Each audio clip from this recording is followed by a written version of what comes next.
a police source of mine from Kasarani police station. He gave me the details they had collected about the murder.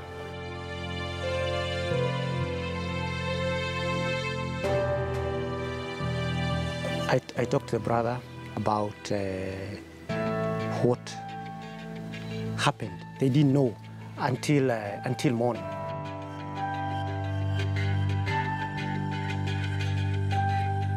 Initial investigations pointed to a gang-style execution.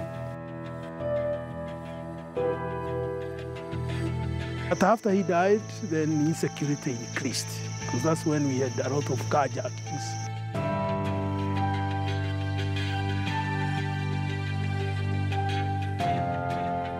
Police issued a statement of Kenya's 3 most wanted gangsters with a bounty reward of 100,000 shillings on their head. This was quite unprecedented at that time.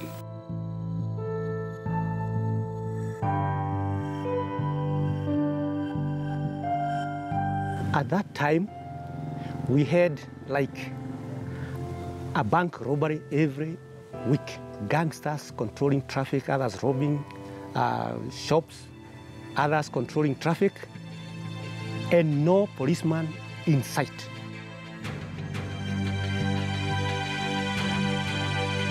The police were overwhelmed.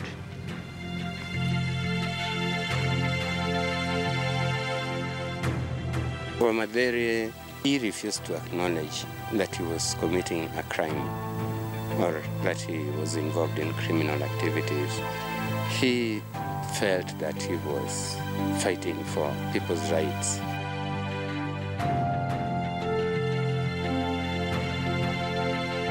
"23 years ago, a senior military man is shot and killed in Kahawa, Sukari. The men who killed him had been placed on the list of the most wanted gangsters at the time. How did Wanugu, Washushu, Rasta, and Irungu pull off Geoffrey Luruti's killing? Here is Case Files.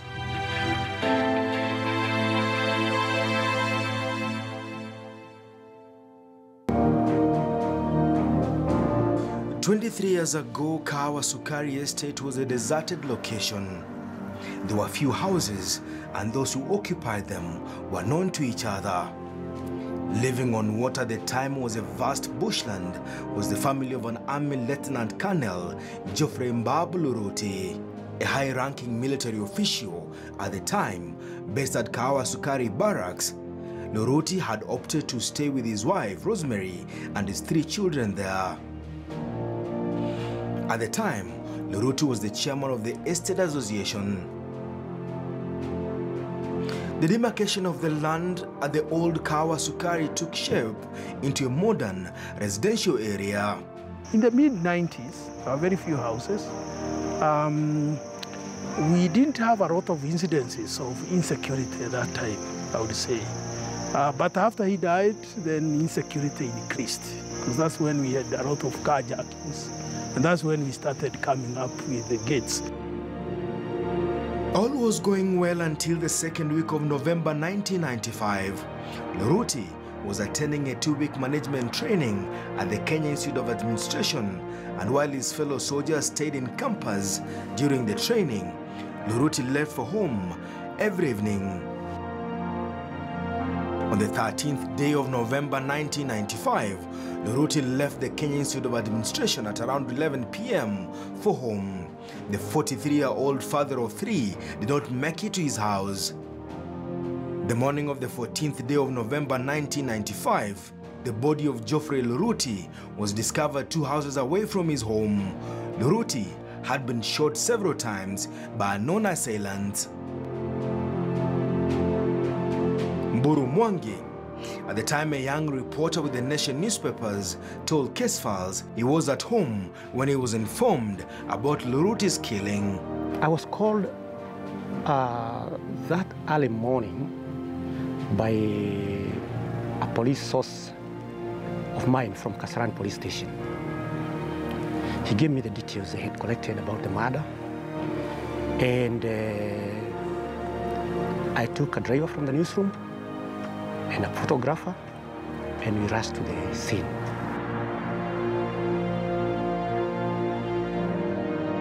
Luruti's wife told the police that when she woke up the following day, she realized the husband had not returned home. This was unusual. The mother of three then proceeded to find out from the night guard about the whereabouts of the husband. The night guard gave a glimpse of the would-be killers who took the life of the army officer. The guard told the wife that around 11 p.m. that night, he saw two vehicles following each other. Just meters away from Luruti's house, the vehicle stopped. He heard the sound of gunfire before the two vehicles quickly left the scene. I talked to the brother, and they related to me about what happened. They didn't know until morning. They had the sound of two cars, and then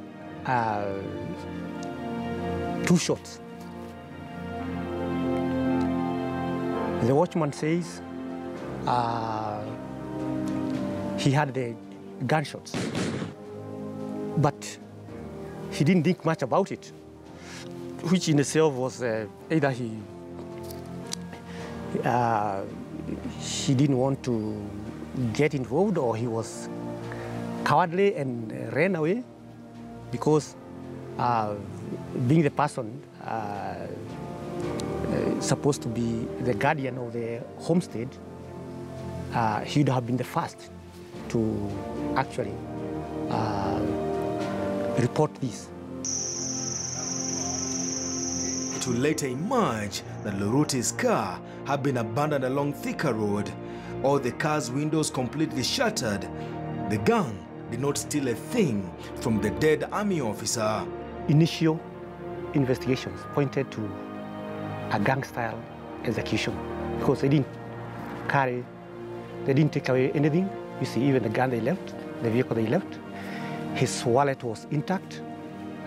So this was a mission meant just to kill him. Who wanted the senior military official dead, and why? Under pressure to get to the bottom of what the Department of Defense at the time said was a planned execution of the career officer, a team of police investigators go down to work. 2 weeks after Luruti's killing, the media reported about a police raid in the city's Isli area. A dozen and more people were arrested. In many cases, the police were overwhelmed. I remember there was a crack unit just assembled to investigate murders and violent crimes. But you see, with these many cases happening on a daily basis, you know, the police, I think, were about to lose track in most of the cases. Timothy Rungundego was among those arrested in a police swap that also saw many other people arrested. Less than a month after the killing, police in a swoop in Isli Estate arrested several suspects which were linked to this murder. In all, there were 31 suspects. Others were arrested for other crimes. But I remember Mr. Wachira, the then PPO, calling a press conference and announcing that they had arrested suspects linked to the murder of the Lieutenant Colonel, and some guns said to have been the murder weapon were recovered.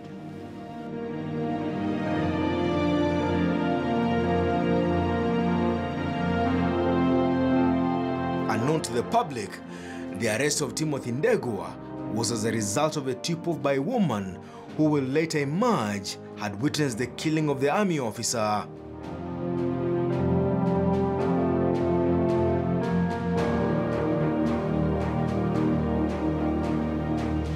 The woman, Zipporah Wangeshi Mwangi, will paint for the court a picture of a gangland execution carried out by known gangsters at the time. A group will later grab national headlines months later.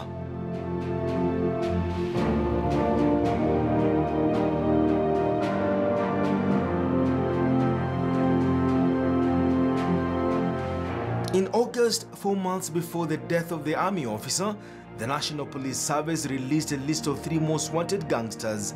Every major robbery, it appeared, had been blamed on the 3 most wanted men. Police Commissioner at the time, Shadrack Kiruki, told the media that Gerald Wambugu Munyeria, alias Wanungu, Anthony Ngugi Kanagi, alias Washushu, Bernard Madheri, alias Rasta, were wanted for a series of murders of at least 10 police officers, 2 women, and the stealing of a motor vehicle. The 3 were linked to a most recent killing a month earlier of 2 police officers in the city. It was around June in 1996. This followed up after the police issued a statement of Kenya's 3 most wanted gangsters with a bounty reward of 100,000 shillings on their head. This was quite unprecedented at that time, police rewarding public for information, dead or alive. Usually they'd say most wanted gangsters, parade their names, and in 1996, around that time, we were living in an authoritarian regime. It was the policy, especially in newsrooms, that anything official is published as is.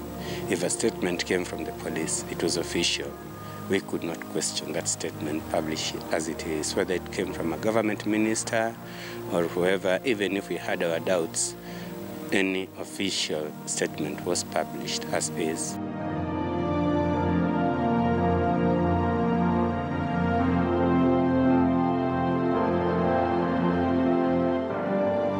Wanugu, Washushu and Rasta had been linked to various crimes in the capital, as residents in the city lived in fear, to a point of referring to the city as Nairobi. This as police investigators try to stem the growing crime in the capital. We take a short break.